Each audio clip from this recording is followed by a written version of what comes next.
আমন্ত্রণ এসএটিভি রাতের আয়োজন লেট এডিশনে আপনাদের সঙ্গে আছি আমি জাহিদুর রহমান খান। দর্শক, আজ আমাদের আলোচনার বিষয় নির্বাচনের চ্যালেঞ্জ। আর এই আলোচনায় আমার সঙ্গে স্টুডিওতে আছেন বিএনপির সাবেক সংসদ সদস্য নীলোফার চৌধুরী মনি, আছেন বাসদ নেতা কমরেড রাজিকুজ্জামান রতন এবং সাবেক মন্ত্রী জাতীয় পার্টির সাবেক নেতা গোলাম সরোয়ার মিলন। আপনাদের তিনজনকে আমাদের আলোচনায় স্বাগত জানাচ্ছি। আলোচনার শুরুতেই কমরেড রাজিকুজ্জামান রতন ভাই আপনার কাছে যেতে চাই। নির্বাচন নিয়ে সামনে যে কয়েকটি বাধা আছে তার মধ্যে অন্যতম যে ছাত্ররা যে নতুন দল করেছেন নাগরিক পার্টি, তাদের একটি বড় দাবি শেখ হাসিনার বিচার দৃশ্যমান হতে হবে, তার আগে নির্বাচনের কথা মুখে আনা যাবে না। নির্বাচন, বিচার, সংস্কার, তিনটি ধাপ। নির্বাচন যদি শেষ ধাপে থাকে ছাত্রদের দাবি অনুযায়ী, আসলে কতটা চ্যালেঞ্জের মুখে পড়বে ত্রয়োদশ সংসদ নির্বাচন? ধন্যবাদ। নির্বাচন চ্যালেঞ্জের মধ্যে পড়বে নাকি বর্তমান সরকার চ্যালেঞ্জের মধ্যে পড়বে সেটা আমাদের একটা ডিসাইড করা দরকার। কারণ এই অন্তর্বর্তীকালীন সরকার তো দীর্ঘমেয়াদী চলতে পারে না। যদি আমরা ধরে নেই অন্তর্বর্তীকালীন সরকার অন্তহীন থাকবেন তাহলে সেটা এক ধরনের বিষয়। আর যদি মনে করি না অন্তর্বর্তীকালীন সরকার তারা ক্ষমতা হস্তান্তর করবেন পরবর্তী নির্বাচিত সরকারের কাছে, তাহলে আমাদের বিবেচনা করতে হবে নির্বাচনটা কখন হবে, নির্বাচনটা কিভাবে হবে এবং নির্বাচনের রোড ম্যাপটা কী হবে। নির্বাচন ছাড়া কোনো অভ্যুত্থানের পরে নিয়মতান্ত্রিক পথে দেশ হাঁটতে পারেনি। ৬৯-এর গণঅভ্যুত্থানের পরেও নির্বাচন হয়েছে, ৯০-এর গণঅভ্যুত্থানের পরেও নির্বাচন হয়েছে। কারণ নির্বাচন কোনো আইন মেনে চলে না, অভ্যুত্থান কোনো আইন মেনে হয় না, কিন্তু দেশটাকে আইনে পরিচালিত করতে গেলে আবার একটা নির্বাচন লাগে, একটা সংসদ লাগে। তো সেই কারণে যারা নিয়মতান্ত্রিক রাজনীতির কথা বলেন তাদের সবসময় এটা বলতে হবে যে অভ্যুত্থান প্রতিদিনের ব্যাপার নয়, কিন্তু প্রতিনিয়ত যদি transfer of power, smooth transfer of power যদি ঘটাতে হয় তাহলে একটা সুষ্ঠু, অবাধ, গ্রহণযোগ্য নির্বাচন লাগবে। সুষ্ঠু, অবাধ, গ্রহণযোগ্য নির্বাচন স্বাধীনতার পর 53 বছরের মানুষ কিন্তু খুব বেশি দেখেনি। আমাদের 12টা জাতীয় সংসদ নির্বাচন হয়েছে, তার মধ্যে 4টা নির্বাচনকে আপাত গ্রহণযোগ্য বলা যায়। সে 4টা নির্বাচন হয়েছিল তত্ত্বাবধায়ক সরকারের অধীনে, আর বাকি দলীয় সরকারের অধীনে যে 8টা নির্বাচন হয়েছিল প্রত্যেকটা নিয়েই বিতর্ক আছে এবং প্রত্যেকটাতে নির্বাচনে ম্যানিপুলেশন হয়েছে। যে কারণে নির্বাচন সম্পর্কে এই কথাটা বলা হয় যে নির্বাচন ইলেকশন আর govern by 3M: money, muscle and manipulation. এবং মানি, মাসল অ্যান্ড ম্যানিপুলেশন তারাই করতে পারে যারা সিটিং গভর্নমেন্ট, মানে ক্ষমতায় যারা থাকে। এই জন্য বলা হচ্ছে যে একটা নির্বাচন কমিশন যেমন নিরপেক্ষ নির্বাচন কমিশন দরকার, মর্যাদা সম্পন্ন নির্বাচন কমিশন দরকার, কিন্তু সবচেয়ে বেশি দরকার হচ্ছে নির্বাচনকালীন সরকারের ভূমিকাটা কি হবে। নির্বাচনকালীন সরকার যদি না চায়, একটা নির্বাচন কমিশনও কিন্তু তার পারফরমেন্স ভালোভাবে দেখাতে পারবে না। এখন যে সরকার আছে ডক্টর মোহাম্মদ ইউনূসের নেতৃত্বে অন্তর্বর্তী সরকার, এই সরকারের পারফরমেন্স কি সেরকম কোনো সরকার তো নির্বাচনের পারফরমেন্সের জায়গায় আসেনি। তার আগে যে পারফরমেন্সগুলো দেখানো দরকার ছিল, যেমন আইন শৃঙ্খলা পরিস্থিতিটা, যেমন দ্রব্যমূল্য এবং বাজার সিন্ডিকেট, কিংবা জনজীবনের যে অসন্তোষগুলো একসময় শেখ হাসিনা সরকারকে উৎখাতে মানুষকে রাস্তায় নামিয়েছিল, সেই অসন্তোষগুলো নিরসনের ক্ষেত্রে যে ভূমিকাগুলো পালন করার কথা, সেগুলোর ক্ষেত্রে কিন্তু পারফরমেন্সটা খুব ভালো নয়। এবং এই ভালো নয় কেন? কারণ অন্তর্বর্তীকালীন সরকারের বেশিরভাগ উপদেষ্টারা মনেই করছেন যে তারা তো অন্তর্বর্তীকালীন সরকার, এই কাজগুলো ভবিষ্যতে পার্মানেন্ট হবেন যারা, অথবা নির্বাচিত সরকার যারা, তারাই করবেন। ফলে তারা তো অ্যাডহক বেসিসে কাজ করবেন এইরকম ভেবেই, তাদের মাইন্ডসেটটাই এরকম যে এইভাবেই তারা কাজটা পরিচালনা করবেন। যে কারণে আমার মনে হচ্ছে যে কোনো গুরুত্বপূর্ণ নীতিগত সিদ্ধান্তের ব্যাপারে তারা পা বাড়াচ্ছেন না, একটু হেজিটেট করছেন। এখন যে প্রশ্নটা আপনি করেছেন যে চ্যালেঞ্জটা তাহলে কার, নির্বাচনের না অন্তর্বর্তীকালীন সরকারের? আমরা মনে করি চ্যালেঞ্জটা অন্তর্বর্তীকালীন সরকারের, যে তার উপরে একটা চ্যালেঞ্জ, একটা সুষ্ঠু, অবাধ, গ্রহণযোগ্য নির্বাচন অনুষ্ঠান করা। সেটা করতে গেলে আমি যে কথাটা বলতে চেয়েছিলাম যে আমাদের পর্যবেক্ষণ যে নির্বাচনকারী সরকারের ভূমিকাটা খুব গুরুত্বপূর্ণ। নতুন যে দলটা গঠিত হলো সেই দলের প্রধান যিনি হলেন, তিনি কিছুদিন আগে এই অন্তর্বর্তীকালীন সরকারের একজন গুরুত্বপূর্ণ উপদেষ্টা ছিলেন, এবং তাদের যে সহযোদ্ধারা, যা 3জন অন্তর্বর্তীকালীন সরকারে ছিলেন, তার মধ্যে তাদের 2জন এখনও সরকারে আছেন। তাহলে বলবো যে দলটা গঠিত হলো সেই দলের যারা গুরুত্বপূর্ণ ডিসিশন মেকিং বডির তারা কিন্তু তাদের একটা বড় অংশ কিন্তু এখনও সরকারে আছে। যদি উপদেষ্টাদের বলি যে 1/3 আছে বাইরে দলে, 2/3 আছে সরকারে, ফলে এই সরকারের অধীনে যদি নির্বাচন হয় তাহলে নিশ্চয়ই কিছুটা প্রশ্ন থেকে যেতে পারে। আমরা মনে করি যে নির্বাচনের আগে এই 3টা কাজকে ফয়সালা করা দরকার। একটা হলো নির্বাচনের সময় নির্বাচন কমিশন কিভাবে কাজ করবে, 2 নির্বাচনের সময় সরকারের ভূমিকাটা কি হবে, 3 নির্বাচিত বা যে নতুন গড়ে ওঠা যে দল, সেই নতুন গড়ে ওঠা দল তারা কি সরকারের স্নেহে, সরকারের সহায়তায় এবং সরকারের সহযোগিতায় দল গড়ে তুলে নির্বাচনে যাবেন। এই 3টা বিষয় ফয়সালা করতে হবে। আর একটা বিষয় আমাদের এখানে খুব বিবেচনা করতে হবে, যে প্রশ্নগুলো উত্থাপন করা হচ্ছে, প্রথমে আমরা শুনলাম কি যে সংস্কার শেষ করে নির্বাচন, বিতর্কটা নিয়ে আসা হলো সংস্কার বনাম নির্বাচন। তার কিছুদিন পরে আমরা দেখলাম আর একটা বিষয় আমাদের সামনে এলো, যে স্থানীয় সরকার নির্বাচন আগে না জাতীয় সরকার নির্বাচন আগে। এখন আবার নতুন আর একটা বিতর্ক নিয়ে আসার চেষ্টা করা হয়েছে যে এটা কি বিচার শেষ করে নির্বাচন নাকি বিচার চলমান প্রক্রিয়া। 3টা বিষয় দেখুন। প্রথমত হচ্ছে স্থানীয় সরকার নির্বাচন। স্থানীয় সরকার নির্বাচন হচ্ছে স্থানীয় পর্যায়ে, জাতীয় পর্যায়ে সিদ্ধান্ত গ্রহণ করার জন্য জাতীয় নির্বাচন লাগবে, সরকার পরিবর্তন করতে গেলে জাতীয় নির্বাচন লাগবে, সংসদ গঠন করতে গেলে জাতীয় নির্বাচন লাগবে, এবং এই অন্তর্বর্তীকালীন সরকারকে যদি আইনগত বৈধতা দিতে হয় তাহলেও আমাদের জাতীয় নির্বাচন লাগবে। ফলে এটার সঙ্গে কোনো মানে পরস্পর বিরোধী অবস্থানে দাঁড় করাটা ঠিক নয়। 2 নম্বর হচ্ছে সংস্কার বনাম নির্বাচন। সংস্কার একটা চলমান প্রক্রিয়া এবং এটা অব্যাহত থাকবে, অনেক দিন পর্যন্ত সংস্কার আমাদের করতে হবে। তাহলে যতদিন সংস্কার শেষ না হচ্ছে ততদিন কি নির্বাচন আটকে থাকবে? তাহলে এটাও একটা প্রশ্ন তৈরি করে। সংস্কারও চলবে, নির্বাচনটাও চলবে। 3 নম্বর হচ্ছে বিচার এবং নির্বাচন। বিচার তো একটা চলমান প্রক্রিয়া যেমন। দ্বিতীয়ত হচ্ছে এই যে ফ্যাসিস্ট সরকারকে উৎখাত করেছেন বলে আমরা যে 5ই আগস্ট আমরা বললাম একটা ফ্যাসিস্ট সরকারকে আমরা উৎখাত করে দিলাম, কি কারণে তিনি ফ্যাসিস্ট হয়ে উঠেছিলেন, তার রাজনৈতিক সিদ্ধান্ত কি ছিল, তার প্রশাসন মেসেজ আমাদের সামনে আসতে থাকে যে বিচার শেষ না হলে নির্বাচনের কথা মুখেও আনবেন না। তার মানে প্রকারান্তরে 10 বছরের আগে নির্বাচনের কথা আপনারা ভাববেনও না। তাহলে 10 বছরে এই সরকারটা এইভাবে চলবে। তাহলে অন্তর্বর্তীকালীন সরকার কিন্তু তাহলে ভাবা হচ্ছে যে তাহলে 10 বছর মেয়াদী অন্তর্বর্তীকালীন সরকার, এইটা কিন্তু খুব ভালো কোনো ইঙ্গিত বহন করে না। রাজিকুমার রতন ভাই, আমি আপনার কাছে আবার আসবো। নীলোফার চৌধুরী মনিয়াপা, যেটা আপনি শুনছিলেন যে রাজিকুমার রতন মোটামুটি 3টি বড় চ্যালেঞ্জ যেটি নির্বাচন নিয়ে সব সময় আলাপ হয়, আমি একটু বিচারের দিকে যেতে চাই। যে দৃশ্যমান বিচার ছাড়া আসলে নির্বাচনটা অর্থবহ হবে না, বা সেই যে ধরনের নির্বাচন চায় জনগণ সে ধরনের নির্বাচন হয়তো নাও হতে পারে। শঙ্কাটা কেন, বিচারটা কেন আগে প্রয়োজন, শিক্ষার্থীরা কেন এই দাবি করছে? ধন্যবাদ আপনাকে। যারা শুনছেন আমার শুভেচ্ছা অভিনন্দন, আমার সহ আলোচক বৃন্দকে শুভেচ্ছা। দেখেন, বিচার একটা আইনি প্রক্রিয়া। এটা কখন বিচার শেষ হবে এটা আইনের মাধ্যমে এটা ওইভাবে জানা যাবে। এই ছাত্ররা এরা যে দল গঠন করেছে, আমরা দেখলাম যে তারা স্মৃতিসৌধে গিয়ে এই ধরনের কথা বলল। ফাঁসির আগে কোনোভাবেই নির্বাচন সম্ভব না। বিচারে যে ফাঁসি হবে এটা কে কনফার্ম করেছে? ফাঁসি নাও তো হতে পারে, তার মানে কি নির্বাচন হবে না? আর তারা জানলো কিভাবে এটা ফাঁসি হবে না জেল হবে না আপনার অনেক দিন যাবে সময়, না তাড়াতাড়ি হবে? এই কথাটা তাদের সাথে কে কথা বলেছে, তারা কাদের সাথে কথা বলেছে? এটা কিন্তু একটা ব্যাপার। আপনার যেমন ধরেন যে দলটা সার্জিসের, তার দলের নিবন্ধনই হয় নাই এখন পর্যন্ত। যে দলের নিবন্ধনই হয় নাই তারা কিভাবে এই উস্কানিমূলক বক্তব্য দেয়? এই উস্কানিমূলক বক্তব্যের জন্য তাদের আপনার মামলা হওয়া উচিত তাদের বিরুদ্ধে। হতেই পারে, কারণ নিবন্ধনই তো নাই, সে তো ইলেকশনই করতে পারবে না, তার কোনো মার্কাই থাকবে না যদি নিবন্ধন না পায়। যে পর্যন্ত সরকারের ছত্রছায়া ছাড়া কিন্তু এই ধরনের কথা বলা যায় না। তার মানে কি? তার মানে আমরা যা সন্দেহ করছি প্রমাণিতভাবে তারা সরকারের কিংস পার্টি, নইলে এই কথাগুলো বলে কিভাবে? তো এই জিনিসগুলো থেকে নর্মালি প্রমাণ হয় যে তারা সহজে নির্বাচন, সরকার যেমন চিফ অ্যাডভাইজার সে বলল যে ডিসেম্বরে ইলেকশন হবে, তারপরে বলল যে ডিসেম্বরে না হোক জুনের মধ্যে 30শে জুনের মধ্যে হবে।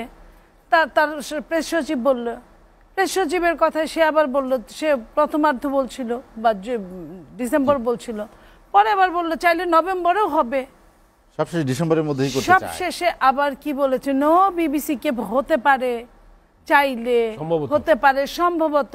এই যে সম্ভবত হতে পারে, এটার জন্য কি উনি ক্ষমতায় আছেন? ক্ষমতা ছাড়তে ইচ্ছা করে না।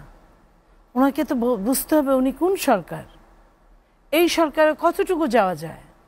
যেটা রতন ভাই বললেন যে তাদের বৈধতা দিতেও তো একটা নির্বাচন দরকার, তারা তো বৈধ না। যেটাই হোক, পরবর্তী সরকার যারাই আসুক, যত তাড়াতাড়ি আসবে তত তাড়াতাড়ি তারা বৈধতা পাবে, বা তার দলগুলোর সঙ্গে যদি অন্যায় আচরণ করে তাহলে হয়তো নাও পাইতে পারে। 11 সরকারদের আমরা কোথায় দেখেছি? দেখিনি। শেখ হাসিনার সাথে আতাত করে নির্বাচনটা হয়েছিল, তারা শেখ হাসিনা অলিখিত এইখানে ইনডেমনিটি ছিল, মামলাও করে নাই, কিছু বলেও নাই, কিন্তু দেশেও আসতে দেয় নাই। দেশে আসলে তার মামলা হয়তো হতো বা কিছু। এটার মানে পালিয়ে যেতে সাহায্য করে চুপ করে বসে আছে। ঠিক এরাও কিন্তু তাই।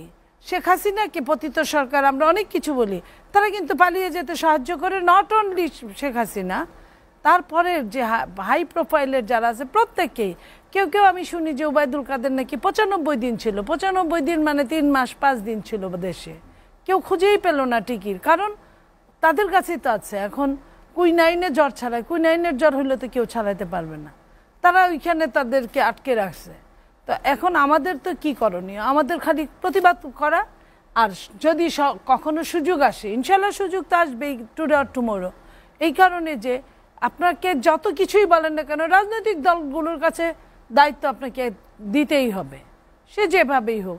আপনি সোজা আঙ্গুলে ঘি না উঠলে আঙ্গুল বাঁকাতে হবে। আপনি বিবিসি বাংলার কথা বলেছেন, সেখানে মাননীয় প্রধান উপদেষ্টা কিন্তু জনমনে যে সন্দেহ শঙ্কার কথা, যেটি বিএনপি ভারপ্রাপ্ত চেয়ারম্যান তারেক রহমান সাহেব বলেছেন, সে বিষয়ে কিন্তু উত্তর দিয়েছেন। তিনি একটু বিরক্তই হয়েছেন মনে হলো। যেটা উনি আর বিরক্ত হয়তো অনেক কিছু যায় আসে না। ওনার বিবিসির যে সাক্ষাৎকারটা যেটা আমরা সম্পূর্ণ দেখলাম, সেখানে অনেক অগোছালো কথা আছে, অনেক সরকারদের মতো, বিগত সরকারের মতো অনেক অসত্যও আছে, অনেক ওই হতে পারে সম্ভাবনা, এই ধরনের কথা আছে।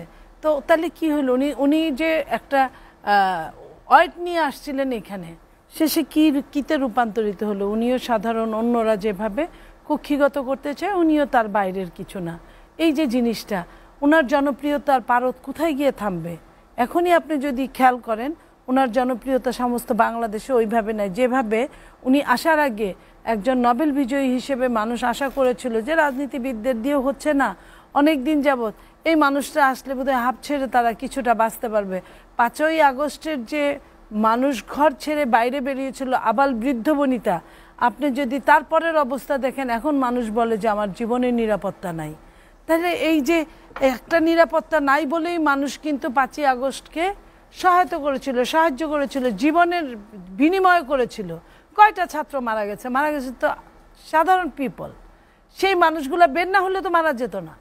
তারা বের হয়েছিল, তারা প্রতিবাদ করেছিল, তারা মানে অগ্নিগর্ভ রাস্তা হয়েছিল। সেই জায়গা থেকে অনেক রক্তের বিনিময়ে কিন্তু আসছে। কিন্তু তার মানে কিন্তু এই না যে এটা একটা বিপ্লব। তার মানে কিন্তু এই না যে এটা সেকেন্ড স্বাধীনতা। স্বাধীনতা আমার কিন্তু 71-ই স্বাধীনতা। আমি 16ই ডিসেম্বরকেই আমি বিজয় দিবস মনে করি, 26শে মার্চকেই আমি স্বাধীনতা দিবস মনে করি। এর ব্যত্যয় বাংলাদেশ যতদিন থাকবে, আমি একজন এই দেশের নাগরিক হিসেবে এর বাইরে আমি কখনোই যাব না, কখনোই না। এটা হতে পারে, এটা আমাদের আভ্যন্তরীণ ব্যাপারে। আভ্যন্তরীণ একটা স্বৈরশাসক দেশটাকে আগলে রেখেছিল। সেইখানে একটা স্বৈরশাসকের এরশাদের সময় যখন স্বৈরশাসককে বিতাড়িত করে আমরা সবাই রাজপথে নেমেছিলাম, আমরা খুশি হয়েছিলাম, আমরা সবসময় ওইভাবেই কথা বলেছি। ঠিক একইভাবে এটাও একটা স্বৈরশাসকের পতন হয়েছে, যে স্বৈরশাসক অনেকটা বিস্তার লাভ করেছিল, দেশটাকে গিলে খেয়ে ফেলেছিল, কিন্তু দেশটা ছিল না। এটা কিন্তু ঠিক না, দেশটা ছিল। তাহলে সেকেন্ড রিপাবলিক এখানে আসবে কেন? আমি যদি রাষ্ট্রবিজ্ঞানের ছাত্র হিসেবে এইটুকু বুঝে থাকি, সেকেন্ড রিপাবলিক বলতে কোনো শব্দ নাই। রিপাবলিকই, সেটার কোনো ফার্স্ট সেকেন্ড থার্ড নাই, একটাই। আমার বোন, আমার ভাই, দুজনকেই প্রীতি শুভেচ্ছা। শুনেন, এখানে সেকেন্ড রিপাবলিকটা কি, এটা কি জনগণের কাছে বোধগম্য হয়েছে? আমরা ফ্রান্স রেভলিউশনের পর আমরা দেখেছি সেখানে সেকেন্ড রিপাবলিক, থার্ড রিপাবলিক হয়েছে। কি বলে, হ্যাঁ, রাজতন্ত্র থেকে গণতন্ত্র, শিল্প বিপ্লব থেকে। এটা আমাদের দেশে একটা এরা যে বিপ্লব বলে, আমরা সংবিধানের অধীনে শপথ নেওয়া হয়েছে, সংবিধানের অধীনে দেশ চলতেছে। হ্যাঁ, সংবিধানের অনেক জিনিস কার্যকর নাই বাস্তবতার ভিত্তিতে। একটা গণ অভ্যুত্থান হয়েছে, সফল গণ অভ্যুত্থান, এবং আজকে এটাকে স্বীকার করতে হবে যে আমাদের 16-17টা আমাদের সংবিধানকে কাটাছেঁড়া করা হয়েছে। প্রয়োজনে আমরা আরও সংবিধান সংশোধন করব, কারণ এটাকে পুনর্লিখন যারা করতে চায় কিংবা নতুন সংবিধান, নতুন রিপাবলিক করতে চায়, আমার মনে হয় এটা আমরা যারা গণতন্ত্র প্রেমী মানুষ, যারা গণতন্ত্রকে আমরা চর্চায় আনতে চাই, গণতন্ত্রকে যে প্রাতিষ্ঠানিক ভিত্তির উপর প্রতিষ্ঠা করার অঙ্গীকার নিয়ে আমরা যে মুক্তিযুদ্ধ করেছিলাম, যেটা আমরা পারিনি, যেটা বিশেষ করে বিগত 15 বছরের পুরোপুরি আগে যাও 4টা নির্বাচন হয়েছে, যেটা রতন ভাই বললেন, এটা তো সব পুরো শেষ করে দিয়েছে লাস্ট 3টা নির্বাচনে। তো আমরা চাই কি?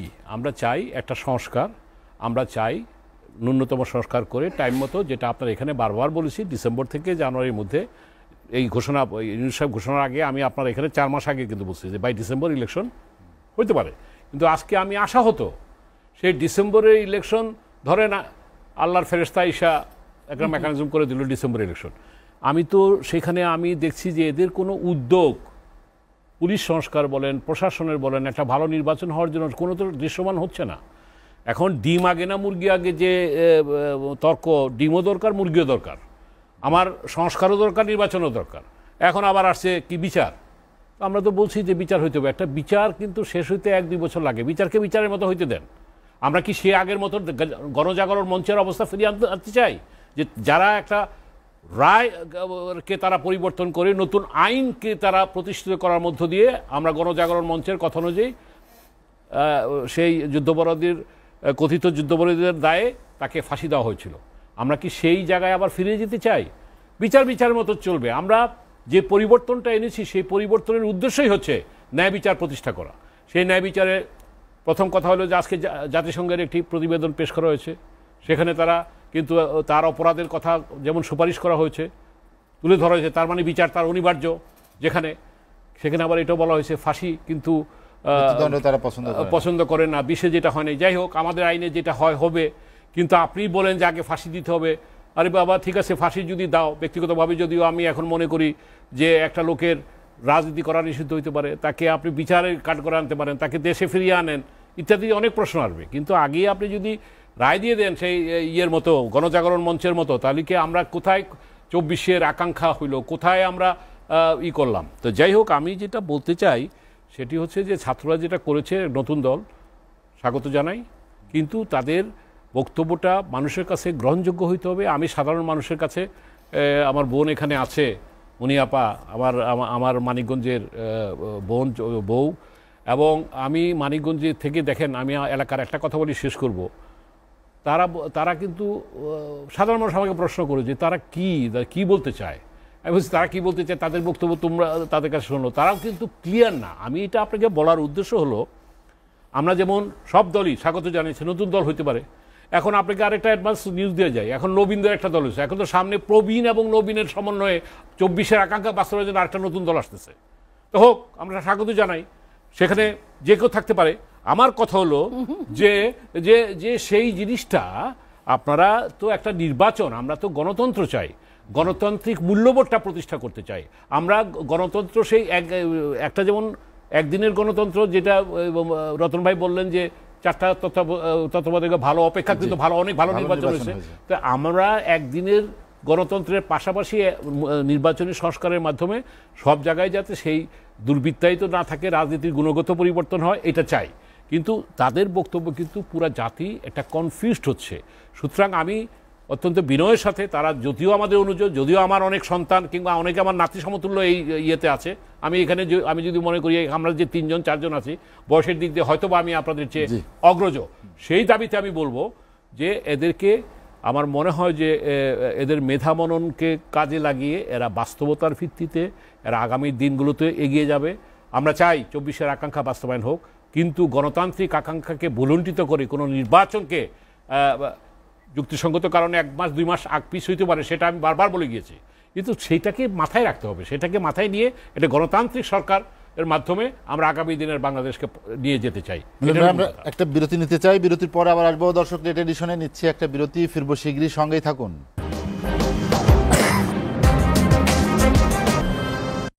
দেখছেন এসএটিভি রাতের আয়োজন লেট এডিশন। বিরতির পর আমরা আবারও ফিরছি আলোচনায়। রাজিকুজ্জামান রতন, যেটি নিয়ে আমরা আলোচনা করছিলাম, আপনি বলছিলেন আইন শৃঙ্খলা পরিস্থিতির কথা। আইন শৃঙ্খলা পরিস্থিতি এখন যে পরিস্থিতি, একটা মব তৈরি হচ্ছে, কারো বাসায় ঢুকে যাচ্ছে, সেখানে লুটপাট চালাচ্ছে, কাউকে মনে হলো কাউকে মারপিট করার দরকার, তাকে মারছে, ব্যবসা প্রতিষ্ঠানগুলোতে ঢুকে যাচ্ছে, সেখানে লুটপাট চালাচ্ছে, এ ধরনের অনেক ঘটনা আমরা প্রতিনিয়তই গণমাধ্যমে দেখছি। যখন আইন শৃঙ্খলার এই পরিস্থিতি, সরকার তার সক্ষমতা প্রমাণে বারবার চ্যালেঞ্জের মুখে পড়ছে, সেখানে নির্বাচন আয়োজন আসলে এটা আরও বেশি বড় ধরনের চ্যালেঞ্জ মোকাবেলা করবে কিনা তারা?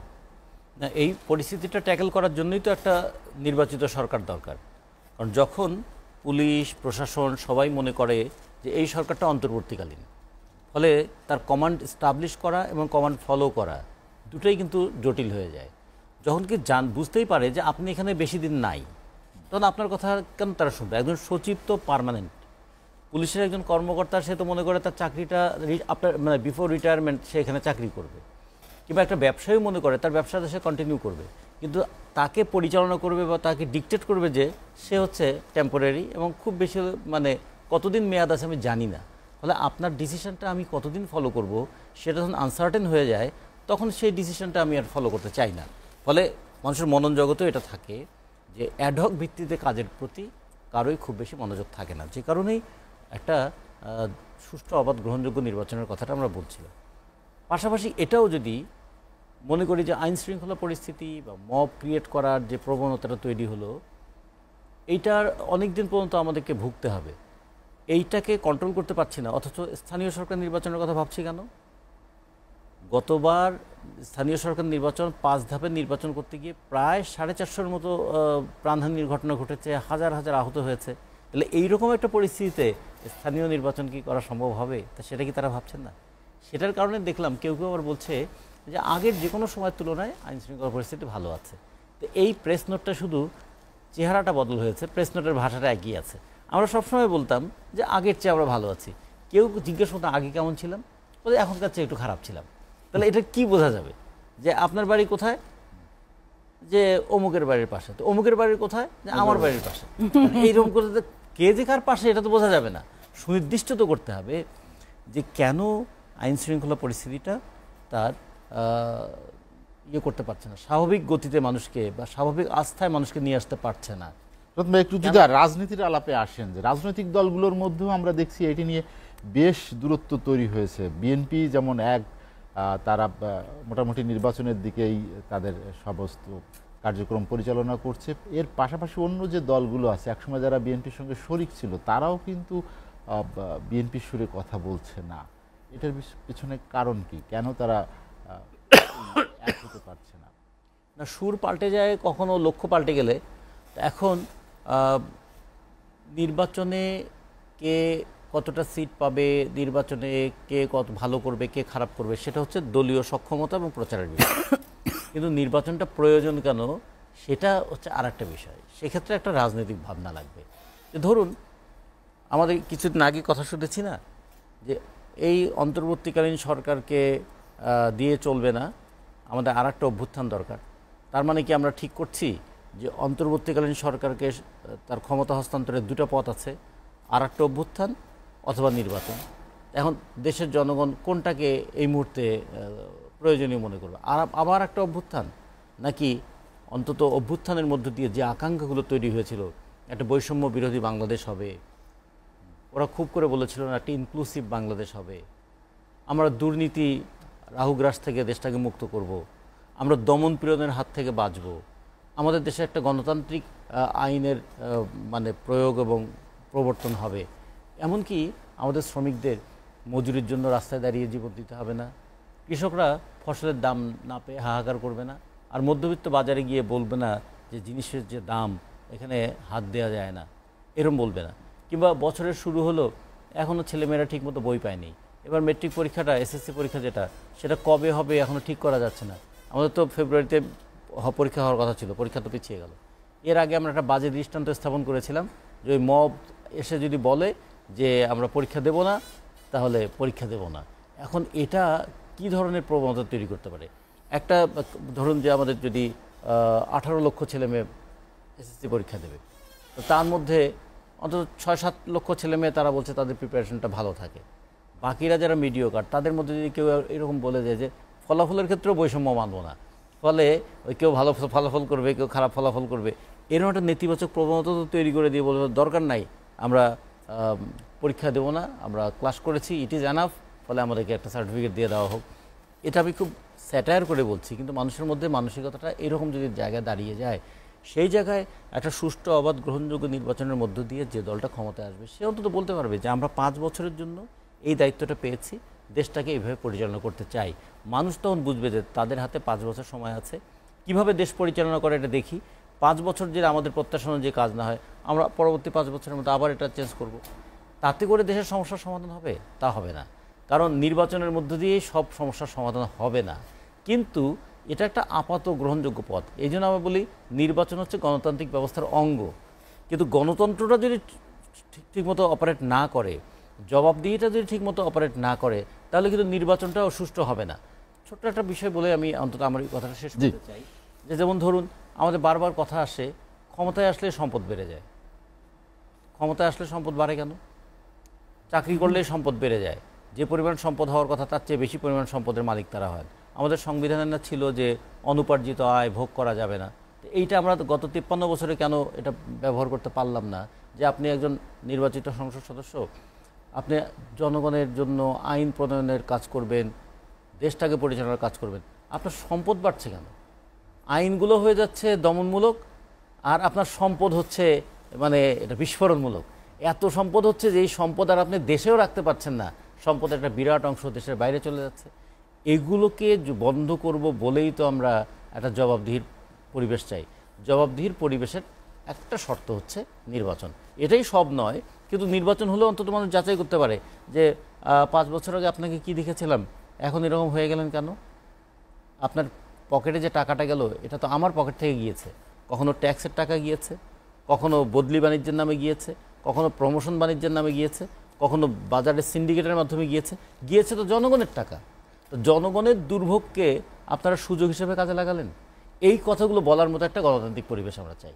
সেটার জন্য আমরা মনে করি একটা নির্বাচনের জন্য একটা পরিবেশ বাতাবরণ তৈরি। যেমন রতন ভাই, আমি আপনার কাছে আবার আসবো। নীলোফার চৌধুরী মনি, যেটি রতন ভাই বলছিলেন যে এই যে সংকট যার সমাধান নির্বাচনের মাধ্যমে আসতে পারে, যেটি আপনার দলেরও একই অবস্থান। গণহত্যার বিচার বা শেখ হাসিনার বিচার নিয়ে যেটি আজ বিএনপি নেতা আমির খসরু মাহমুদ চৌধুরী বলেছেন যে এই দুটি এক বিষয় না। বিএনপির যে একটি অবস্থান, কিন্তু তার বিপরীতে শিক্ষার্থী বা অন্য দলগুলোর অবস্থান আছে। এই দ্বিমুখী একটা প্রতিযোগিতা আছে কিনা? বিএনপি একটা পুরানো রেজিস্টার দল। বিএনপি এই দেশ শাসনের সাথে পরিচালনার সাথে ওতপ্রোতভাবে সম্পর্কিত।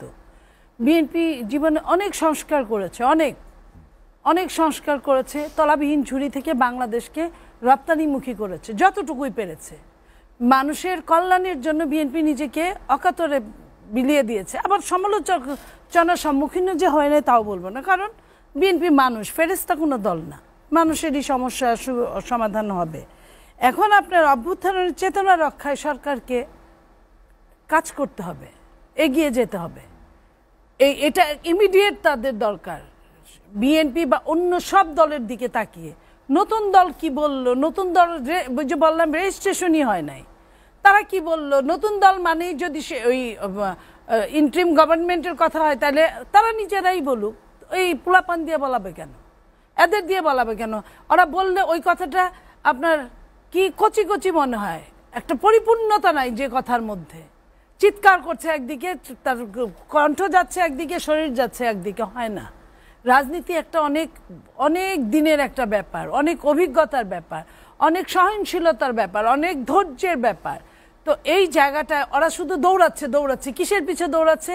ছোটবেলা শুনতাম যে ঢাকা শহর মানুষ নাকি দৌড়ায়, বলে গুলিস্তানে গিয়ে দাঁড়াইলে দেখবো, যদিও এখন ওই ভিড় নাই, যে সব মানুষ দৌড়াচ্ছে। বলে কিসের জন্য দৌড়াচ্ছে তাও জানে না কিসের জন্য দৌড়াচ্ছে। এই ছাত্রদের এই অবস্থা দেখলে আমার এখন তাই মনে হয়। তো এই দৌড়ানোর সঙ্গে দেশ তো ওইভাবে দৌড়ায় না, দেশ ওইভাবে পিছাচ্ছে দৌড়ে। তো দেশকে এবং ওদেরকে একটা ব্যালেন্সে নিয়ে আসার জন্য দরকার আপনার এই সরকারের ইমিডিয়েট নির্বাচন দেওয়া। তাদের দুইটা কাজ করা খুবই জরুরি। একটা হচ্ছে গণহত্যাকারীদের বিচারের প্রক্রিয়া শুরু করা, এটা পিছনে 7 মাস চলে গেছে, তাদের কিন্তু এইভাবে প্রক্রিয়াই শুরু হয় নাই। অক্টোবরে তারা কিভাবে বিচার করবে? হুট করে বললেই তো বিচার হলো না, বিচারের পরিপূর্ণতা পাইতে অনেক দিন লাগে বাংলাদেশের প্রেক্ষাপটে, যেখানে লাখো লাখো ফাইল আটকা পড়ে থাকে। 2 হচ্ছে জনপ্রশাসন এবং আমলাতন্ত্র সংস্কার করে অতি দ্রুত সংস্কার করে নির্বাচনের ডেট ঘোষণা দেওয়া, এর বাইরে কোনো বিকল্প কোনো অবস্থান থাকতে পারে না। এখন আপনি বলবেন যে জনপ্রশাসন এবং আমলাতন্ত্র তো এটা করতে গেলে, চেঞ্জ করতে গেলে অনেক সময় লাগবে। কোনো সময় নাই। আপনি শুধু 18-14 নির্বাচনে যারা প্রিজাইডিং অফিসার ছিল, পুলিং অফিসার ছিল, ওদেরকে খালি বাদ দিয়ে বাকিগুলাকে নিলেই বাকিগুলাই যে বিএনপির বা অন্য দলের বা অন্য কিছুর মতের হবে এমন না, কিন্তু বাকিগুলাকে ওই সরকার বিশ্বাস করে নাই বলেই তারা কিন্তু নির্যাতিত, নিষ্পেষিত। সেইখানে তাদের দিলে আমরা হয়তো মনে করতে পারি যে কিছু ভালো ফলাফল পেতে পারি, নিরপেক্ষতা পেতে পারি। আমরা তো, তারা তো আর আমাদের ফলাফল ঘরে তুলে দিয়ে যাবে না, তারা নিরপেক্ষ থাকবে। আপনারা যেমন এই বোর্ডের সামনে দাঁড়ায় থাকেন, কোনটা কত ভোট পাইছে, ওই ভোটটার সময় তারা যেন এদিক ওদিক না করে। একটা প্রিজাইডিং অফিসারের হাতে অনেক কিছু থাকে। আপনি 2 জন, আমি রতন ভাই যদি ইলেকশন করি, আমারটা রতন ভাইরে দিয়ে দিল, রতন ভাইয়েরটা আমারে দিয়ে দিল, এটা পারে। তো এই জায়গাটা যেন ইঞ্জিনিয়ারিং না হয়, এই ইলেকশন ইঞ্জিনিয়ারিংটা বাদ দেওয়ার জন্য এই প্রশাসনকে চেঞ্জ করতে হবে, আর কিছু না। এখনো যারা ডিসিএসপি আওয়ামী লীগের পেতার তারা বসে আছে, একটা বার আইনের অনুশাসন তারা কায়েম করে নাই, যে কারণে প্রত্যেকটা পদক্ষেপে সিন্ডিকেটরা একদম খামচি দিয়ে ধরে বসে আছে, কোনো জিনিসপত্রের দাম কমছে না। আপনার তেলে সয়লাভ হয়ে যাওয়ার কথা, যতটুক তেল লাগার কথা তার চেয়ে বেশি এই সরকার নিয়ে আসছে। তাহলে তেলের বোতল উধাও কেন বাজার থেকে? এটা তো উধাও হওয়ার কথা না, কারণ আমরাও তো শুনি কত ব্যারেল নিয়ে আসছে, যেখানে প্রায় লক্ষর কাছাকাছি ব্যারেল বেশি নিয়ে আসা হয়েছে, সেইখানে আপনার তেলের বোতল কেন পাওয়া যায় না? আর এটা কখনোই শুনি নাই এর আগে, বিগত স্বৈর শাসকের সময় না, অন্য সময় না, যে খোলা তেলের দাম বোতলজাতের চেয়ে বেশি। খোলা তেল খুলেই কিন্তু বোতলজাত করানো হয়, এটা সবাই জানে। তো বোতলের দাম হিসেবে বোতলের দাম সবসময় একটু বেশি থাকে, 3, 4, 5 টাকা। তো তাইলে ওই বোতল থেকে খুলে এখন কেন টিনের মধ্যে তেলটা ঢুকানো হচ্ছে? তার মানে মব কিন্তু শুধু রাস্তার লোকেরা মব হাতে তুলে নেয় নাই, সরকারের যারা থাকে তারাও কিন্তু মব হাতে নিয়েছে। এটা কিন্তু একটা মব। এই জায়গাগুলোর চুলচেরা বিচার ভাঙতে পারছে না, দীর্ঘ সময় চেষ্টা করেও। আপনি বলবেন না ভাঙতে পারছে না, বলেন যে ভাঙতে চাচ্ছে না। আপনি দিলেন কারে? আওয়ামী লীগের, পতিত আওয়ামী লীগের সরকারের দূষর যাকে তাকে আপনি, এবং সিন্ডিকেটের অন্যতম মেম্বার, কারণ উনি ব্যবসায়ী। একজন সিন্ডিকেট মেম্বার না হলে এত বড় ব্যবসায়ী হয় কিভাবে? বাংলাদেশের প্রেক্ষাপটে সৎভাবে ব্যবসা অর্জন করে ওই পর্যন্ত যাওয়া যায় না ভাই। কারণ আপনার চুরির দাম দিতে দিতেও আগে যেটা নর্মাল লাভ হইতো ওই লাভটাও থাকে না ব্যবসায়ীর। তাহলে আপনার অর্ধেক ডাকাতি না করলে তো বড় হওয়া যাবে না। তো উনি যেহেতু বড়, তার মানে উনি ডাকাত। তো ডাকাতকে আপনি বানাইছেন, তার মানে কি আপনার শস্যের মধ্যে ভূত, আপনি কিভাবে সিন্ডিকেট তাড়াবেন? একটা রাজনৈতিক সরকার যদি সিন্ডিকেট না সরাতে পারে, রাজনৈতিক সরকার কিভাবে পারবে? রাজনৈতিক সরকারের সঙ্গে ব্যবসায়ীদের একটা সম্পর্ক থাকে। ইলেকশন করতে আপনি জানেন টাকা লাগে, ব্যবসায়ীরা বিভিন্নভাবে টাকা পয়সা দেয়, এটা অস্বীকার করার না। চাঁদা নেওয়া অন্যায় কিছু না। নির্বাচন করার জন্য কিছু মানুষের কাছ থেকে কেউ উইলিংলি দিলে না নেওয়াটা, এটা বা নেওয়াটা অন্যায় না, না নেওয়াটাও নেয় না।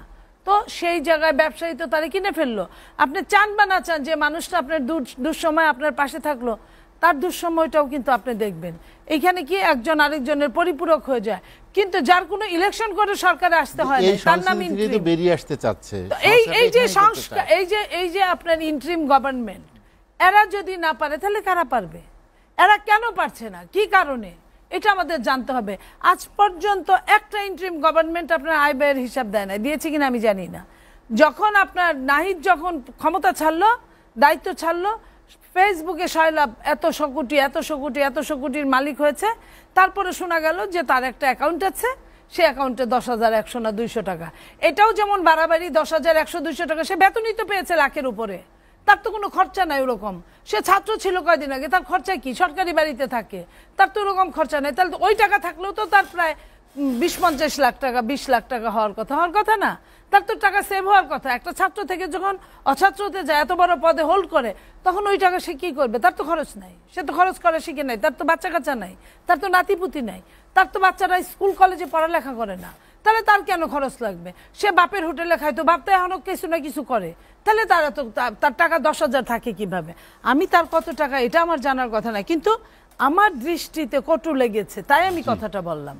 তার মানে ওইটা সত্য কিনা জানি না, সে নামার আগ মুহূর্ত পর্যন্ত আয় ব্যয়ের হিসাব দেয় নাই, সে একটা ব্যাংক অ্যাকাউন্ট দিয়েছে মাত্র। অন্য যারা আছে, যারা ছাত্র না, তারাও কিন্তু আয় ব্যয়ের হিসাব দেয় নাই। অথচ এই তারাই কিভাবে রাজনৈতিক নেতাদেরকে, আমরাও বলেছি বিগত সরকারকে, তারাও বলেছে সব সরকারকে, আমরা আয় ব্যয়ের হিসাব দেই না, আমরা চুরি করি, আমরা এই করি, আবার আসবো। তারা কেন দিল না এই জায়গা? মিলন ভাই কাছ থেকে শুনে আসি। গোলাম সরোয়ার মিলন ভাই, যেটি নিয়ে আমরা আলোচনা করছিলাম, বিশেষ করে নির্বাচন কোনো অজুহাতেই নির্বাচন পেছানো যাবে না বা নির্বাচনী ব্যবস্থাকে পিছিয়ে দেওয়া যাবে না, যে ধরনের বক্তব্য আসছে, যে বিষয়গুলো সামনে আনছেন শিক্ষার্থীরা বা তাদের দল নাগরিক পার্টি, আপনার কি মনে হয় যে এই বিষয়গুলোকে ইস্যু করে নির্বাচন আসলেই পিছিয়ে যাওয়ার একটা শঙ্কা পরিবেশ তৈরি হয়েছে দেখেই বিএনপি এই কথাগুলো বলছে? দেখেন, মনিয়াপা যা বললেন এখানে দ্বিমত করার কিছু নাই। উনি সুন্দরভাবে যে উপস্থাপনটা দিলেন, আমি সহমত পোষণ করে শুধু বলতে চাই, আপনি যে প্রশ্নটা করলেন, ডক্টর ইউনূসের নেতৃত্বাধীন অন্তর্বর্তীকালীন সরকারকে কিন্তু এদেশের মানুষ একটা বিপ্লবের মাধ্যমে যে এসেছে, বিপ্লব বলতে গণ অভ্যুত্থানের মাধ্যমে আসার পর অনেক প্রত্যাশা ছিল। প্রাপ্তির হিসাব করতে গেলে ইমব্যালেন্সড, অর্থাৎ প্রাপ্তিটা কি আছে না, প্রাপ্তিটা বলতে তারা একটা রুটিন ওয়ার্ক চালাচ্ছে, সেখানে ব্যর্থতা কিংবা সীমাবদ্ধতা কিংবা সমন্বয়হীনতা কিংবা কোনো জিনিসকে মানে এটাকে সক্ষমতার অভাব ইত্যাদি ইত্যাদি পরিলক্ষিত হচ্ছে। প্রাপ্তি সেইভাবে তো জনগণের কাছে দৃশ্যমান কিছু নাই। আমরা চাই ডক্টর ইউনূসের মতো একটি সরকার, একটা আন্তর্জাতিক খ্যাতিসম্পন্ন মানুষ, বাংলাদেশকে যিনি নেতৃত্ব দিচ্ছেন, উনি একটি সুন্দর নির্বাচন, একটা ন্যূনতম সংস্কার করে একটা মানুষের আকাঙ্ক্ষার জায়গা, একটা গণতান্ত্রিক মূল্যবোধটা প্রতিষ্ঠিত করে যাবেন। যেটা রতন ভাই বলছিলেন যে দেখেন, 53 বছর বয়ে আমরা দেশটা স্বাধীন করেছিলাম স্বচ্ছতার জায়গায়, জবাবদিহিতার জায়গায় প্রতিষ্ঠিত করতে। আমরা সেটা পারি নাই। 24-এর গণ অভ্যুত্থানে প্রত্যাশা ছিল বৈষম্যবিরোধী ছাত্র আন্দোলন, যে আকাঙ্ক্ষা যে বৈষম্যের এই হবে, কিন্তু আমরা দেখছি যে তারাই দেখলাম যে বৈষম্য তো তারা তাদের মধ্যে করেছে। বেসরকারি বিশ্ববিদ্যালয়ে যেখানে জীবন দিয়েছে বেশি, বেসরকারি বিশ্ববিদ্যালয়ের অবদান যেখানে বেশি, সেখানে তাদেরকে কিভাবে ইগনোর করা হয়েছে সেটা তো আমরা দেখেছি। আমরা চাই যে তাদের মধ্যে সমন্বয় হোক, আমরা তাদের শুভকামনা করি, তারা আগামী দিনের ভবিষ্যৎ। আমরা তো একদিন থাকবো না, কিন্তু তারা যদি ফ্যাসিস্ট কায়দায় আচরণ করে, তারা যদি মনে করে যে তারা যা বলে তাই, তারা যদি মনে করে যে যেটা আমি বলে গেলাম গণজাগরণ মঞ্চের মতো এই হইতে হবে, এইটা তো মানুষ গ্রহণ করবে না। তাই যাই আমরা যেটা বলতে চাই যে এই আপনি যেটা বললেন সংখ্যা অনেক, কারণ এখন ধরেন আমি যেটা আগেও বলে গেছি যে আপনি নির্বাচন যদি করতেও চান, সেটার জন্য তো যে কোনো একটা, আমি গার্মেন্টসের লোক, এখানে সবাই বুঝবেন, যে কোনো একটা প্রোডাক্টের আউটপুট যদি দিতে হয়, তাহলে ইনপুট থেকে আউটপুট পর্যন্ত একটা লিড টাইম বলে আমাদের ভাষায়। অর্থাৎ আমি যেটা আপনাকে এখানে বলেছি, অনেক জায়গায় বলেছি, তার একটা সুনির্দিষ্ট রোড ম্যাপ ব্যাক ক্যালকুলেশন করে, যে সাপোজ 30শে ডিসেম্বর ইলেকশন, একটা কথার কথা, কি জানুয়ারি 10 তারিখ ইলেকশন, ক্যালকুলেশন করে যদি সে বলে যে এই সময় আমরা নির্বাচন ঘোষণা করব, এই সময়ের মধ্যে এই সংস্কারগুলি এইগুলি শেষ হবে, যদিও তারা বলতেছে মার্চের মধ্যে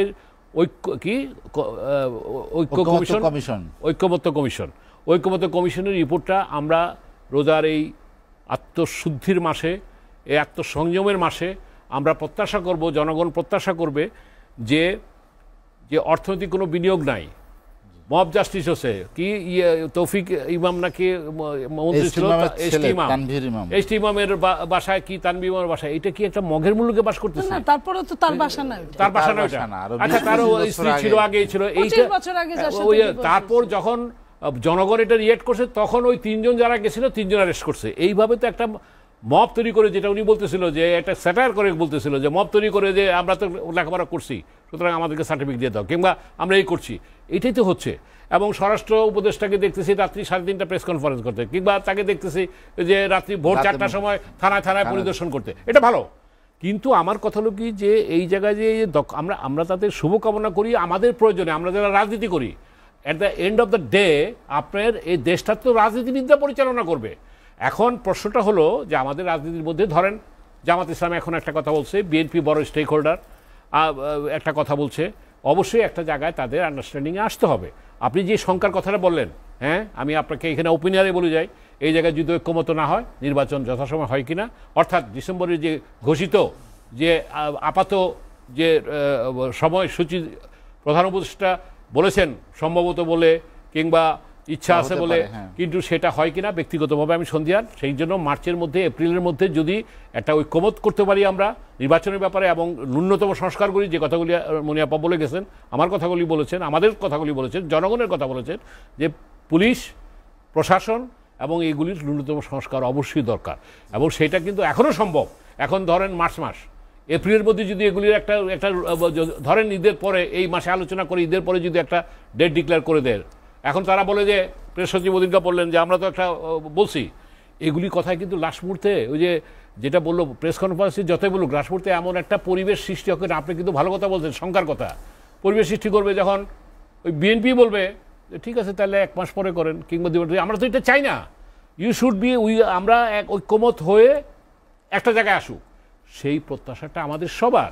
এবং আমরা যদি সেটা না করি তাহলে গণতন্ত্র ব্যাহত হবে, এবং গণতন্ত্র ব্যাহত হলে আবার আমি শেষ করতে চাই এই বলে আপনারা এখানে এই কথাটা বলছিলাম, কয়টা গণ অভ্যুত্থান লাগবে আমাদেরকে এই জায়গায় জানার জন্য। হ্যাঁ, সুতরাং আমরা সেটা চাই না। আমরা এই জায়গাটায় ঐক্যমতের ভিত্তিতে দেশটা একটা গণতান্ত্রিকভাবে পরিচালিত হোক, এটাই চাই। গোলাম সালাম মিলন, আমরা আর একটা বিরতি নেব, বিরতির পর আবার আসবো। দর্শক লেট এডিশনে নিচ্ছি আর একটা বিরতি, ফিরবো শিগগিরই, সঙ্গেই থাকুন।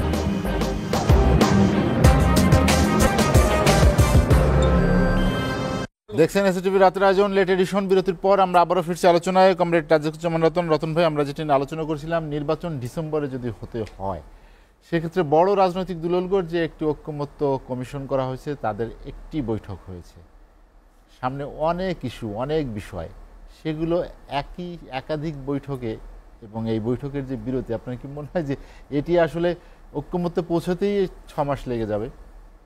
কেন 6 মাস লাগবে? আমাদের নির্বাচনের জন্য কয়েকটা জায়গায় ঐক্যমত করতে হবে। প্রথম একটা ঐক্যমত করতে হবে যে নির্বাচন দলীয় সরকারের অধীনে নয়, তত্ত্বাবধায়ক সরকারের অধীনে নির্বাচন করতে হবে, ঐক্যমত হয়ে যাবে। দ্বিতীয় ঐক্যমত যদি বলতে হয় যে নির্বাচনকালীন সময়ে আমাদের নির্বাচন কমিশনের সর্বোচ্চ নিরপেক্ষতা এবং সক্ষমতার পরিচয় দিতে হবে। 3 নম্বর ঐক্যমত হলো যে নির্বাচনের মধ্য দিয়ে যারা নির্বাচিত হবেন তারা পার্লামেন্টে গিয়ে প্রথম অধিবেশনের পরেই তারা এই অন্তর্বর্তী সরকারকে তারা আইনগত বৈধতা দিবেন। আপাতত এই তো যথেষ্ট। আর তারপরে কি, এরপরে বিতর্ক হতে পারে 70 অনুচ্ছেদ যদি বাতিল হয় তাহলে কিভাবে বাতিল হবে, এবং সেখানে কতটুকু সংসদ সদস্যদের উপর নিয়ন্ত্রণ থাকবে, কতটুকু স্বাধীনতা থাকবে, এই বিতর্কগুলো। এখন যদি আপনি খোল নলচে পাল্টাতে চান তাহলে তো এটা দেখা যাবে যে এটা আপনার 30 বছরও শেষ করতে পারবেন না। ফলে কোন লক্ষ্যে ঐক্য করব সেটা ঠিক করে যদি আমি নির্বাচনটাকে করবার জন্য ঐক্য করতে চাই, খুব সহজেই এটা করা সম্ভব। আর যদি আপনি ওই সেকেন্ড রিপাবলিকের প্রশ্ন নিয়ে আসেন, যে সেকেন্ড রিপাবলিকের প্রশ্নটা কেন আসে, আমরা কপি পেস্ট করতে গিয়ে অভ্যস্ত হয়ে গেলাম। ফরাসি বিপ্লব হলো 1789 সালে, রাজতন্ত্রকে উচ্ছেদ করে সাম্য মৈত্রী স্বাধীনতা প্রতিষ্ঠা করবার জন্য। কিন্তু রাজতন্ত্র উচ্ছেদ করে গণতন্ত্র প্রতিষ্ঠা করার অন্তর্বর্তীকালীন এই সময়টাতে যে মতভিন্নতা, মতবিরোধ, এর মধ্যে অভ্যুত্থানের সময় যে নেতারা ছিলেন তারা সবাই নিহত হলেন, এবং সেই সময় 1792 সালে তারা ফার্স্ট রিপাবলিক ডিক্লেয়ার করলেন যে আগে ছিল এটা রাজতন্ত্র, এখন থেকে এটা একটা রিপাবলিক বলে গণ্য হবে। কিন্তু এই গণ্য হওয়ার পরেও নিজেদের মধ্যে যেহেতু নেতৃত্ব শূন্যতা দেখা দিল, এই সুযোগে 1804 সালে এসে নেপোলিয়নের নেতৃত্বে আবার সেখানে রাজতন্ত্র প্রতিষ্ঠিত হলো। তাহলে ফ্রান্স রাজতন্ত্র থেকে গণতন্ত্রে আসছিল, কিন্তু আভ্যন্তরীণ মতবিরোধ এবং অরাজকতার কারণে, যেটাকে বলে রেইন অফ টেরর, সেই সময়টার কারণে পরবর্তীতে আবার সে রাজতন্ত্রে ফিরে গেল। এই রাজতন্ত্র থেকে আবার দীর্ঘ একটা লড়াই করে 1848 সালে গিয়ে তারা বললো সেকেন্ড রিপাবলিক, মানে ফার্স্ট টাইম যে রিপাবলিকটা গঠন করেছিলাম সেটা ব্যর্থ হয়েছিল, আবার সেকেন্ড টাইম আমরা রিপাবলিক গঠন করলাম, এই ছিল সেকেন্ড রিপাবলিক। এরপরে যেহেতু ওদের দেশের ট্র্যাডিশন, কোনো কোনো দেশে যেমন কংগ্রেস করে, সেরকম ফ্রান্সে একটা ট্র্যাডিশন হয়েছে, যখনই জাতীয় গুরুত্বপূর্ণ কোনো প্রশ্ন আসে তখন তারা গোটা জাতির যে খোল নলচে পাল্টে ফেলার সংগ্রাম করে, সেটাকে তারা রিপাবলিক বলে। ফ্রান্সে এ পর্যন্ত 5টা রিপাবলিক হয়েছে। কারণ এটা কি আমরা এখানে কপি করবো কিভাবে? আচ্ছা আমাদের এখানে দেখুন তো ব্রিটিশের আমাদের যে বিরুদ্ধে রাজনৈতিক প্রেক্ষাপট সেখানে আসলে এটা কপি করার কোনো সম্ভব কিনা? আমাদের ব্রিটিশের বিরুদ্ধে আমাদের 190 বছরের লড়াই ছিল। লড়াই হওয়ার পরে আমরা একটা ইয়ে পেলাম ভারত বিভক্তির মধ্যে, যে ভারত এবং পাকিস্তান হলো। পাকিস্তান হওয়ার পরে প্রায় উপনিবেশিক পাকিস্তানের বিরুদ্ধে যে আমাদের 23 বছরের সংগ্রাম, তার মধ্যে দিয়ে আমাদের দেশটা স্বাধীন হলো। স্বাধীনতার সময় আমাদের স্লোগান ছিল কি, আমরা সাম্য, মানবিক মর্যাদা এবং সামাজিক সুবিচার এটা প্রতিষ্ঠা করব। আমরা 52 বছর এটা করতে পারিনি। তাহলে পারিনি বলে এটা কিনা প্রতিষ্ঠা করার চেষ্টা করতে হবে। এর চাইতে ভিন্ন কিছু তো আর এখন আমরা করতে যাচ্ছি না। আমরা সাম্যটা প্রতিষ্ঠা করতে চাই। সে কারণে এবার আন্দোলনের স্লোগান এসেছিল বৈষম্য বিরোধী ছাত্র আন্দোলন। তার মানে সাম্যটা প্রতিষ্ঠা হয়নি, বৈষম্য আছে। তা বৈষম্য শুধু ছাত্রদের ক্ষেত্রে নয়, বৈষম্য নারী পুরুষের আছে, বৈষম্যের ক্ষেত্রে ধর্মীয় বৈষম্য আছে, পাহাড় সমতলের বৈষম্য আছে, গ্রাম শহরের বৈষম্য আছে, এবং সবচেয়ে বড় বৈষম্য হচ্ছে ধনী গরিবের বৈষম্য আছে। তো এগুলো দূর করার সংগ্রামটা করি, তাহলে আবার সেকেন্ড রিপাবলিক থাকবে কেন? আমরা ফার্স্ট যে রিপাবলিক যেটা গঠন করেছিলাম ওইটারই তো কাজটা অপূর্ণ আছে। জি। ফলে আমাদের মনে হয় যে সেকেন্ড রিপাবলিকে যে কপি পেস্ট করতে গিয়ে আমাদের এই বন্ধুরা, নবীন বন্ধুরা নতুন নতুন কিছু শব্দ তারা নিয়ে এসছেন, যেটা মানুষকে হয়তো আকর্ষণ করে। এর প্রয়োজনীয়তাটা না বুঝলে তখন হবে কি, এটা শুধু কথার কথা হয়ে দাঁড়াবে। কমরেড রাজিকুজ্জামান রতন, হাতে সময় নিয়ে আজ আলোচনা শেষ করতে চাই। আপনাকে অসংখ্য ধন্যবাদ। লোফার চৌধুরী মনি, শুধু সেকেন্ড রিপাবলিকের কথা বলা হয়নি, গণপরিষদের বিষয়টিও সামনে নিয়ে এসেছে শিক্ষার্থীরা। তারা চায় জাতীয় নির্বাচন এবং গণপরিষদের ভোট একদিনেও হতে পারে। তারা যে কথাগুলো বলছে, গণপরিষদ নির্বাচনটা গণপরিষদ কেন, কি কারণে, কেন করতে হবে? আপনার জাতীয় নির্বাচনে তো খারাপ কিছু হচ্ছে না। আপনার সাদাকে আমি সদা সত্য কথা বলিব, এটা তো আমার যদি সংবিধানে এটা লেখা থাকে, আপনি এটাকে পাল্টাবেন কিভাবে? আমি যদি ধরেন যে 28-এর খ ধারা, নারী পুরুষ ধনী গরিব সকলের জন্য আইন সমান, সেটা কি কায়েম হয়েছে 52-54 বছরে? হয় নাই। তাহলে আপনি ওই জায়গাটায় আপনি বড় জোর বলতে পারেন যে এটা কায়েমের জন্য জোর তদবির করা উচিত, জোর দেওয়া উচিত। সেটা না করে আপনি ওটা চেঞ্জ করে কি করবেন? আপনার সংবিধানের সব কিছুতেই সুন্দর কথা লেখা আছে। কিছু সংশোধনী হয়েছিল যার যার পক্ষে নিয়ে, কিছুটা কেউ তত্ত্বাবধায়ক দিয়েছিল, তত্ত্বাবধায়কের জন্য আন্দোলন করেছিল। পরবর্তীতে আবার যখন তত্ত্বাবধায়কের তারা ক্ষমতায় আসতে পারতো না, আবার তত্ত্বাবধায়ক ভোল পাল্টে তারা অনেকটা রাজতন্ত্র মতো কায়েম করেছিল, অলিখিত রাজতন্ত্র। এটা কিন্তু ভোট নাই, ভোটের দিন তারিখ একটা সবকিছু একটা স্ট্যাচুর মতো, আপনার মূর্তি আছে কিন্তু জীবন নাই, এরকম একটা অবস্থা করেছিল। সেখানে সংবিধানে তো এরকম কিছুই লেখা নাই। তাহলে সংবিধানের দোষটা কোথায় হলো? কেন সেকেন্ড রিপাবলিক হবে? এমন তো না যে বাংলাদেশ রাজতন্ত্র ছিল আবার সমাজতন্ত্র, যে রতন ভাই বললেন ফ্রান্সের কথা। তো ফ্রান্সের মতো তো বাংলাদেশের অবস্থা না। বাংলাদেশের গণতন্ত্রের আদলে ছিল, গণতন্ত্রের মধ্যে এইখানে সংবিধানকে মানা হয় নাই। অনেকেই আপনার আর্মি যখন আপনার মার্শাল ল কায়েম করে তখন কি সংবিধানের তোয়াক্কা করে? অথচ লেখা আছে মার্শাল ল একদম হারামের মতো, এটার শাস্তি একদম সিরিয়াস শাস্তি। কিন্তু প্রত্যেকটা সরকার কিন্তু ওটার পক্ষেই শেষে দেয়। প্রথমে বিচারপতিকে দিয়ে বন্দুক ঠেকিয়ে নেয় বা রাষ্ট্রপতির মাধ্যমে, পরবর্তীতে কিন্তু যে সরকার আসে তারা কিন্তু এই পর্যন্ত, এই যাবৎকাল পর্যন্ত সেটার বৈধতা দিয়েছে। এটা কোনখানে কোন আপনার প্রক্লেমেশনের মধ্যে লেখা আছে? এটা তো লেখা নাই। তাহলে পারলে ওগুলো ঠিক করুক। ওইসবের মধ্যে যে আমরা এই বৈষম্যগুলো দূর করতে চাই, গণতন্ত্রের নামে যখন রাজতন্ত্রের মতো করে কাজ হয় সেটা যেন ভবিষ্যতে না হতে পারে, এটা সংযোজন করতে চাই। এটা সংযোজনে এমনিও কিন্তু মৃত্যুদণ্ড আছে, কিন্তু আসলে কি আদতে কি মৃত্যুদণ্ড হয় না।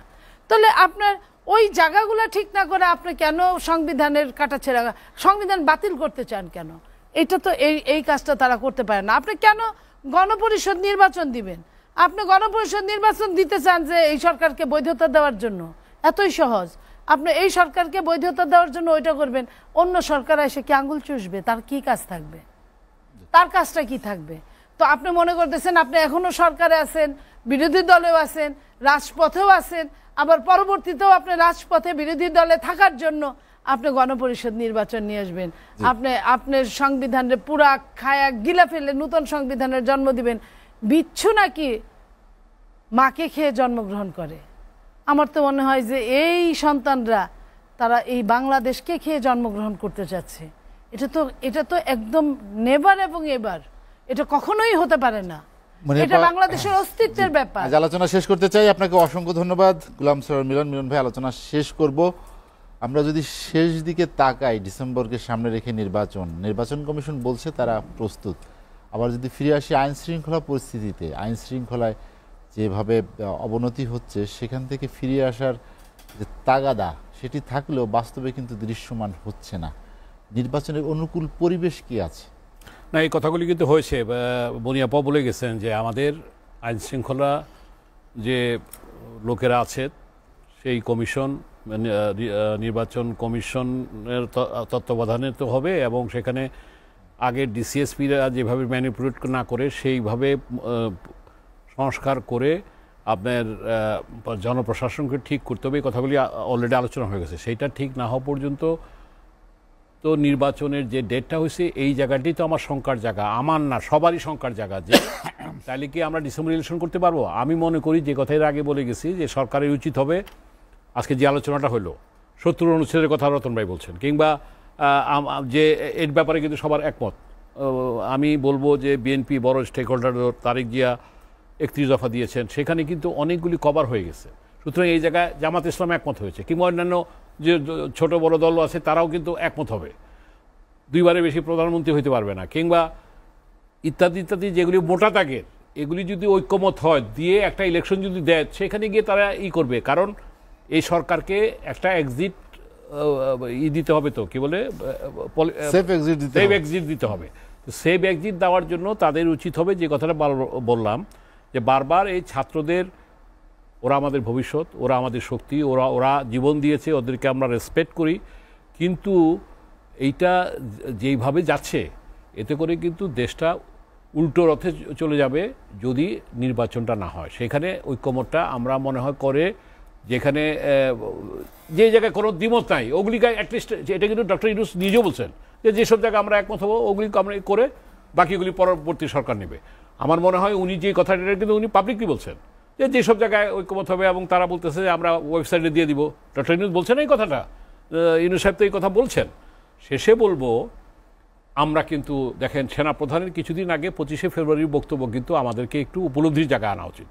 উনি কিন্তু বলছেন আমি কিন্তু, আপনারা বলতে পারবেন না যে আমি সতর্ক করিনি, আমি সতর্ক আপনাদেরকে করছি। আপনারা, এইটা কিন্তু একটা message for us, specially political party and including this government.